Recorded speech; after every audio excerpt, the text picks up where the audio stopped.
Jhagadia sanitise પાર્કમાં કામ મુદ્દે ગ્રામ પંચાયત અને સફાઈ કામદારો આમને સામને તો સફાઈ કામદારો પર દુર્ગંધયુક્ત કચરામાં કામ કરવાનું દબાણ કરાતું હોવાના આક્ષેપ તો કામદારોને છૂટા કરતા આંદોલનની ચીમકી। વિગતે વાત કરીએ તો ભરૂચ જિલ્લાના ઝઘડિયા તાલુકાના સુલતાનપુરા ગ્રુપ ગ્રામ પંચાયતના સેનિટાઇઝ પાર્કમાં કામ કરવાની મુદ્દે ગ્રામ પંચાયત અને સફાઈ કામદારો વચ્ચે વિવાદ ઉભો થયો છે। ગ્રામ પંચાયત દ્વારા સફાઈ કામદારોને સેનિટાઇઝ પાર્કમાં કામ કરવા માટે દબાણ કરવામાં આવતું હોવાના આક્ષેપથી વિસ્તારમાં ચકચાર મચી છે। ઝઘડિયામાં કચરો એકત્ર કરવા માટે સેનિટાઇઝ પાર્ક બનાવવામાં આવ્યો છે। મળતી માહિતી અનુસાર ગ્રામ પંચાયત દ્વારા સફાઈ કામદારોને આ સેનિટાઇઝ પાર્કમાં કામ કરવા સૂચના આપવામાં આવી હતી। સફાઈ કામદારોએ જણાવ્યું હતું કે તેમને દુર્ગંધ મારતા કચરામાં કામ કરવા મજબૂર કરવામાં આવે છે। સફાઈ કામદારોના જણાવ્યા અનુસાર તેઓ ગામના વિવિધ વિસ્તારોમાં દૈનિક સફાઈ કામગીરી કરે છે કે જેમાં 3 થી 5 કલાકનો સમય લાગે છે અને તેના બદલામાં તેમને રૂપિયા 160 દૈનિક વેતન આપવામાં આવે છે।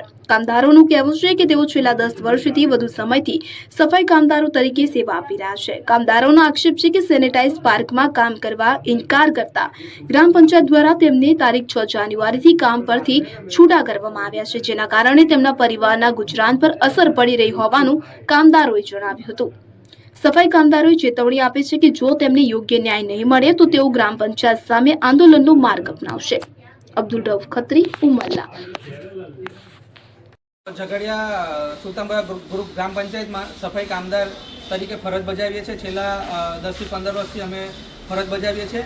કોરોના કાળમાં બી અમે અમારો જીવ જોખમમાં મૂકી નથી કોઈ સેફટી કે નથી કોઈ સેનિટાઈઝરની બોટલ આપી કે નથી કોઈ માસ્ક આપ્યું કે નથી કોઈ હેન્ડગ્લોવ્સ આપ્યા।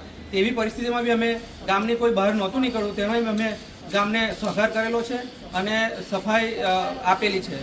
તો આજે એ અમે આજે જે નવો જે ડીસીએમ કંપની દ્વારા સેનિટાઈઝર પાર્ક જે ગંદો કચરોનો જે એક સેગ્રીગેશન પ્લાન્ટ ઊભો કર્યો છે એમાં આ લોકો અમને જબરજસ્તી દબાણથી અને એવું કહે છે કે તમે ત્યાં ગાડી કામે નહીં જાઓ તો તમને છૂટા કરવામાં આવશે અને અમને જે લેખિતમાં આપ્યું છે એમણે છૂટા કરવાનું અને અમને તારીખ 6 હતી એ લોકોએ છૂટા કરેલ છે।